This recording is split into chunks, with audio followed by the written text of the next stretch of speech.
জেলেনস্কির প্রতি কেন এত মারমুখী ছিলেন ভ্যান্স? হোয়াইট হাউসের ওভাল অফিসে গত শুক্রবারের বৈঠকে ইউক্রেনের প্রেসিডেন্ট ভলোদিমির জেলেনস্কিকে তীব্রভাবে আক্রমণ করেন মার্কিন ভাইস প্রেসিডেন্ট জেডি ভ্যান্স।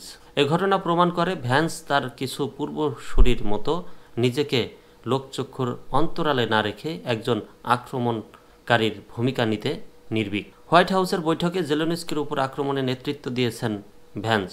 এরপর আক্রমণে যোগ দেন ট্রাম্প।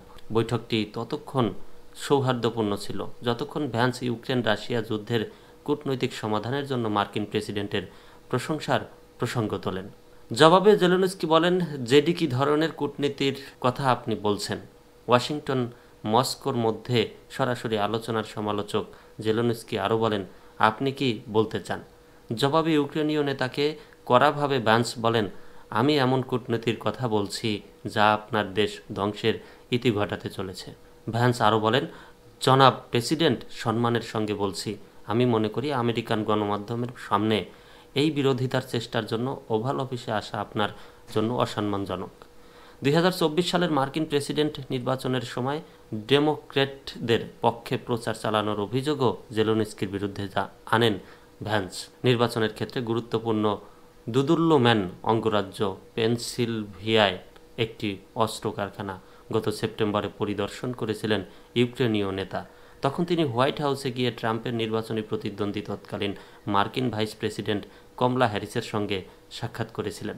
জেলেনস্কির প্রতি ভ্যান্সের ভৎসনা রিপাবলিকানদের ব্যাপক সমর্থন কুড়িয়েছে। সাউথ কোরিয়া লাইনে সিনেটের লিন্ডসে গ্রাহাম বলেছেন, আমাদের দেশের পক্ষে জেডি ভ্যান্স দাঁড়ানোয় আমি খুবই গর্বিত। জেলেনস্কির পদত্যাগ করা উচিত বলেও পরামর্শ দেন সিনেটের লিন্ডেস গ্রাহাম। জেলেনস্কির সমালোচনা করতে গিয়ে আলমাবার সিনেটের টমি টিউবারভিল ইউক্রেনীয় নিউল প্রসঙ্গ টানেন। নিউ ইয়র্কের কংগ্রেসম্যান মাইক লোলার ও এ বৈঠককে যুক্তরাষ্ট্র ও ইউক্রেন উভয়ের জন্য একটি হারিয়ে ফেলা সুযোগ বলে অভিহিত করেন।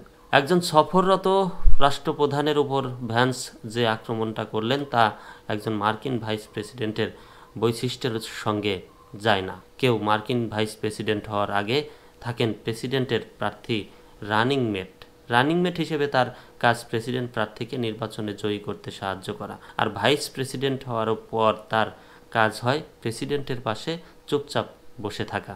বিদেশ সফরে প্রেসিডেন্টের প্রতিনিধিত্ব করেন ভাইস প্রেসিডেন্ট। এ সময় তিনি প্রেসিডেন্টের একজন অনুগত ব্যক্তি হিসেবেই সব কাজ করেন বলেন। ট্রাম্পের প্রথম ভাইস প্রেসিডেন্ট ছিলেন মাইক পেন্স। ভাইস প্রেসিডেন্ট হিসেবে তিনি অনেক বেশি মৃদু স্বভাবের ছিলেন। তার সঙ্গে ভ্যান্সের বৈপরীত্য ব্যাপক। ভ্যান্স দীর্ঘদিন ধরে ইউক্রেনে মার্কিন সহায়তার বিষয়ে খোলামেলাভাবে সংশয় প্রকাশ করে আসছেন।